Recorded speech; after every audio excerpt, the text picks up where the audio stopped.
Burns, and Governor Christie, and the Hall of Fame.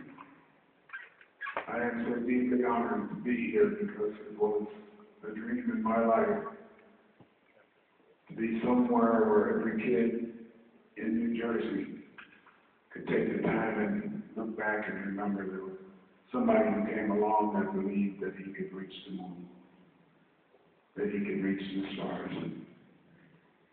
And I tell all of our kids that today, that they need to reach out and dream and fall in love with that dream and stick with it. Take the journey, make the trip. It's been a heck of a journey. It's been a long one. I got some friends sitting out in the audience now, Wally Shores and Charlie Prime, I competed against 60 years ago.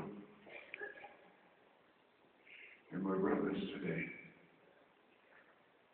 We can't hang up the phone without saying, I love you, take care of yourself.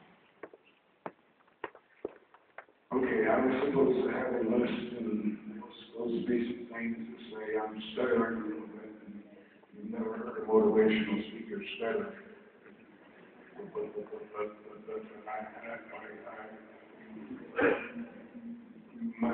But might not get through this. Who is it? I used to do that when I sold encyclopedias and people wouldn't listen to me. I'd start stuttering.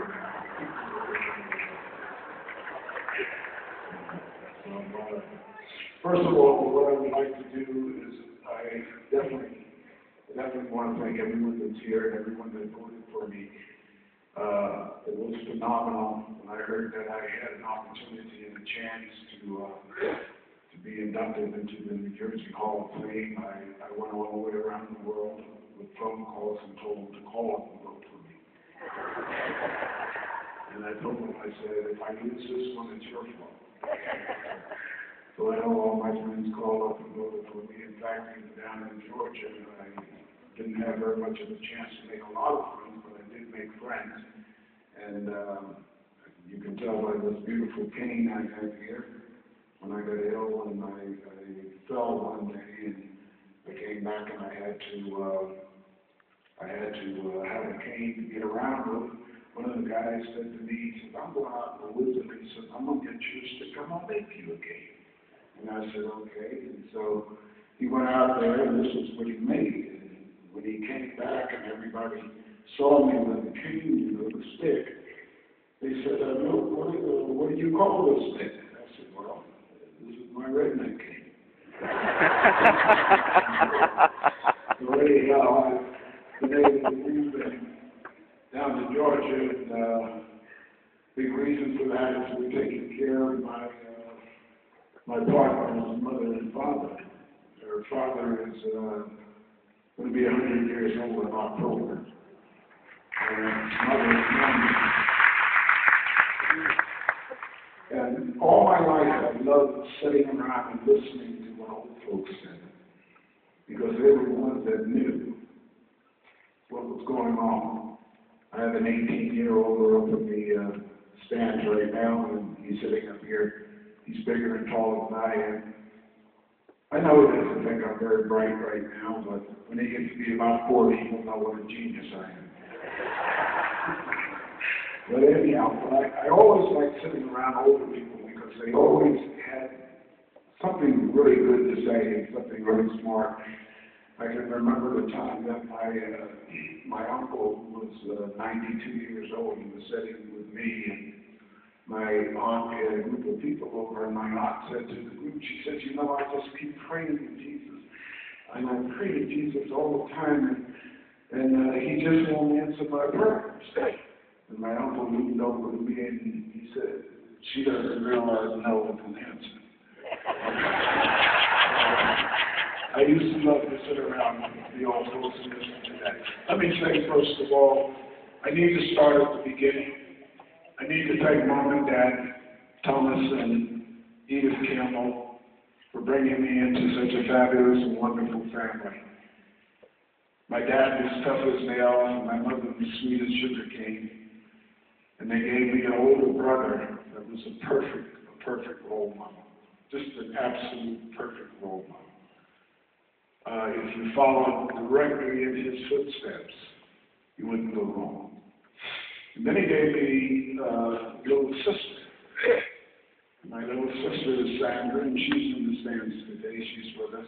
But Mom and Dad and my brother are not here. But my little sister one day, I remember I came home, she was about 7 years old, 8 years old. And I came home and I had lost the race, and I was a little bit upset about it and so forth. And I was sitting down on the stoop on the steps, and she came up to me and she said, "What's the matter?" Like that, with her sweet voice. And I said, "I don't know about it." I said, "I got beat today, but I'm just a little set back about it." She pointed her little finger at me and she said, "Don't even worry about it. You just go back and be him." And I looked at this little kid and I thought, yeah, okay, well. Then I went on a winning streak because I couldn't let her down. I couldn't let her down. And she became one of my greatest cheerleaders. And she's in the audience also today.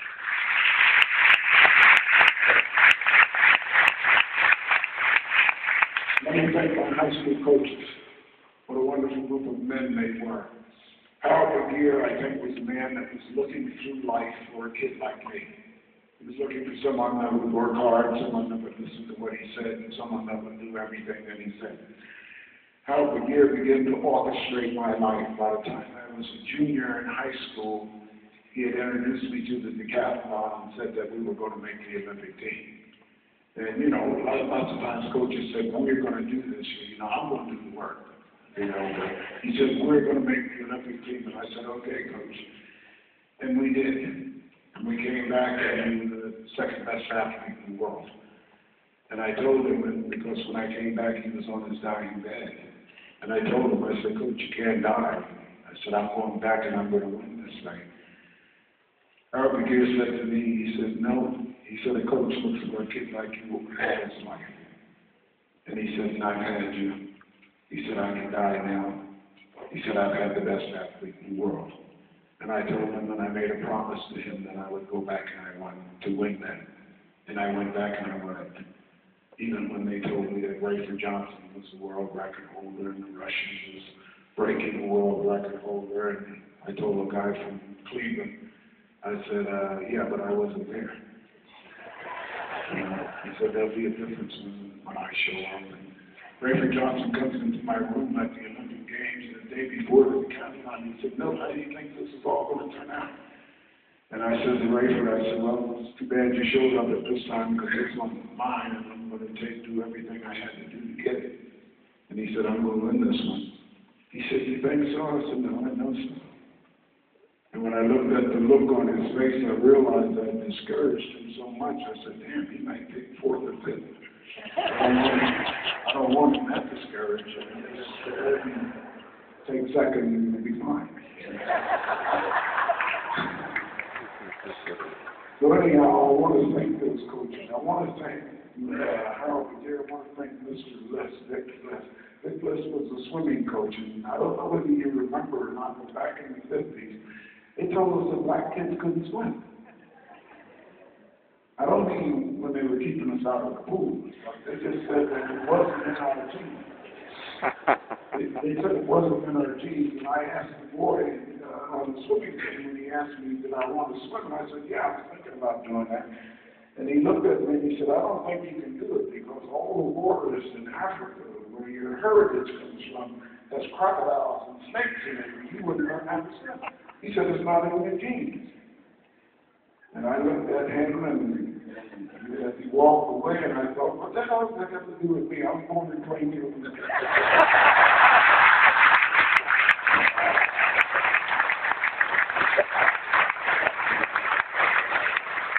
Mr. Lessman's over, he sees these big hands and these big feet, and he thinks, "Man, if I could get this kid to propel through the water," he said, "I'd make him the champion." Well, the coach asked me, he said, "Well, would you like to swim?" And I said, "Yes." He said, "What exactly would you like to do?" I said, "What does he do?"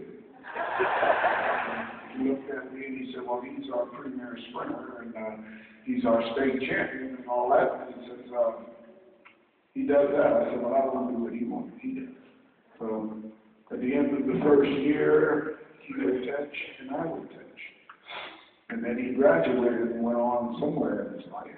And at the end of the second year, I was an All-American swimmer. And a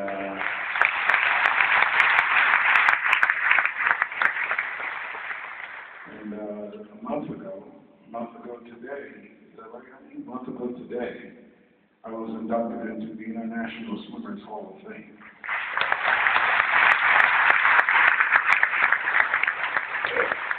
I like to tell that story for the simple reason is that I want kids to hear it. And what I want you to really hear is don't let anybody tell you what you can't do. Because really when people are telling you what you can't do, they're looking at the picture in their mind of what they can do. And they have to translate that to you. You can if you make up your mind, if you fall in love with the dream, you can do anything you want to. You can do, be, or have anything in your life that you want. You see, the one thing that you may not know, that we know today, is everything in life is a learning experience. That's all it is. It's a learning experience. And as long as you've got a mind, you can learn. And as long as there's a goal out there, you can accomplish it. Okay, so let me go on and thank all my friends that voted for me. I said this at the Olympic Hall of Fame when they, after many years, I wasn't elected into the into the Olympic Hall of Fame. A lot of time went by, and Rafer Johnson was in it, Bob Mathias was in it, Bill Toomey was in it, Bruce Jenner was in it, and all these guys got inducted into the Hall of Fame before me. And I said this at the Hall of Fame, and I meant it from the bottom of my heart. I said thank you to every single person who voted for me. And those of you that did vote for me, you must have been misinformed. Anyhow, I have an audience full of people here today that surprised me, and they're throwing a party for me tomorrow, so me and my king, my lovely partner will be there, my family will be there. I've got, I don't know if you know her about, but I'm a real community man. I had 4 children of my own, natural birth. I brought in 5 other children to live with me. My daughter used to bring them in left and right, and she said, well, Daddy, her mom and dad don't like her. I said, okay, you can play with the tape. Then she come again with another one. I said, well, look, you got one in bed with you got one laying on the floor. I said, I'm not giving up the den, and I'm not giving up my bedroom. Now, where are we going to put this shop? Well, my daughter would say, well, we can just sleep on the couch, like this here. Next thing I know, 2 weeks would go by, and she comes smiling again. I said, no, Joy. I said, no. I said, you have no more. Okay, bring no more children. But we brought another one, and we take care. Needless to say, she's the social worker today. But you got to practice some of that.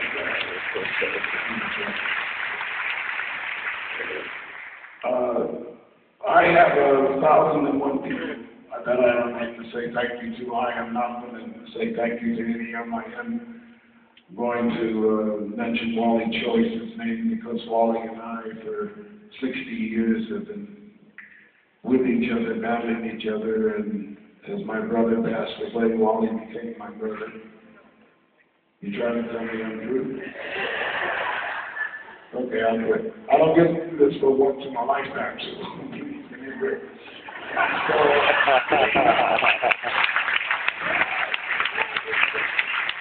Anyhow, I want to tell you that I'm extremely proud. I'm extremely happy.